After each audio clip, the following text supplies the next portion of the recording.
Alors on découvre des livres magnifiques et les pays du monde. On est sur le stand de Magellan avec Marc Vils, le patron. Bonjour Marc. Bonjour.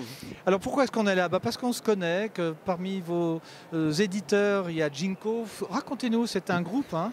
Alors on a monté effectivement une association d'éditeurs de voyages indépendants en 2012. Nous sommes maintenant 10 éditeurs, 9 Français et un Belge.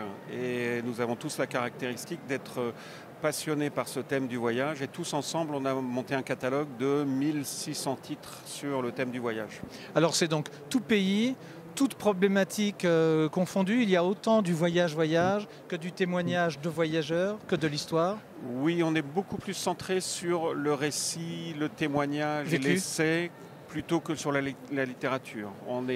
Ce qui nous intéresse, c'est le ressenti des gens, la façon dont ces gens-là, qui à notre image sont eux aussi indépendants, voyagent et découvrent le monde. En fait, le credo, c'est un petit peu la curiosité du monde.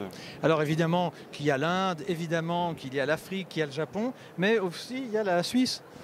Alors c'est rigolo, quand on est en Suisse, je montre le livre. Nouvelles de Suisse, et on retrouve des noms très connus: Haute-Seine, Pascal Kramer, Max Loeb, Noël Reva, Mathias Choquet et Guylaine Dunant. Pourquoi ces noms-là? Et pourquoi pas d'autres? Oui, non, mais il y a pléthore d'auteurs, on le sait. Oui, c'est une collection que j'ai montée avec le magazine Courrier International sur le principe de recueil de nouvelles d'auteurs contemporains du pays. Et je suis parti de l'idée simple, a priori, qu'il n'y a pas de meilleurs observateurs d'un pays que ses propres écrivains. Oui. Et l'idée, c'est que tous ensemble, ils donnent, selon moi, une bonne idée de l'ambiance du pays aujourd'hui, des rapports entre les gens, des rapports entre les générations. Et à ce jour, on a publié 40 titres. Les 2 prochains à paraître, alors là pour le coup on sera loin de la Suisse, ce sera le Rwanda et le Chili. Oui, oui. Aujourd'hui, avec le voyage, comme tout le monde voyage partout à bas prix ou à haut prix, l'exotisme a changé de teinte en fait. Est-ce que le livre nous rappelle que nous sommes différents de pays lointains et éloignés les uns des autres, mais qu'il y a une constante humaine? Tout est dans le regard, tout est dans l'approche initiale. Moi, je fais toujours la différence entre le tourisme et le voyage.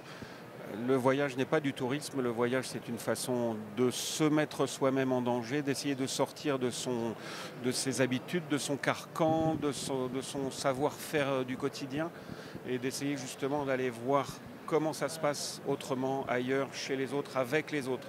C'est les autres qui comptent, c'est pas soi. Le tourisme, c'est soi qui compte, c'est pas les autres. Donc il y a quelque chose il y a une vraie dichotomie. Et nous, tous ensemble ici, les 10 éditeurs, nous essayons de valoriser le voyage.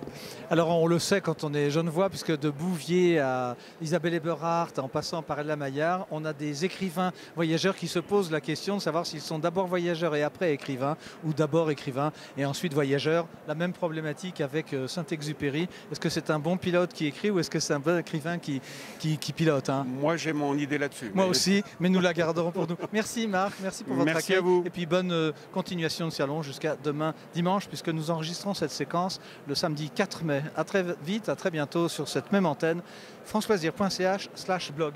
Merci beaucoup. Merci.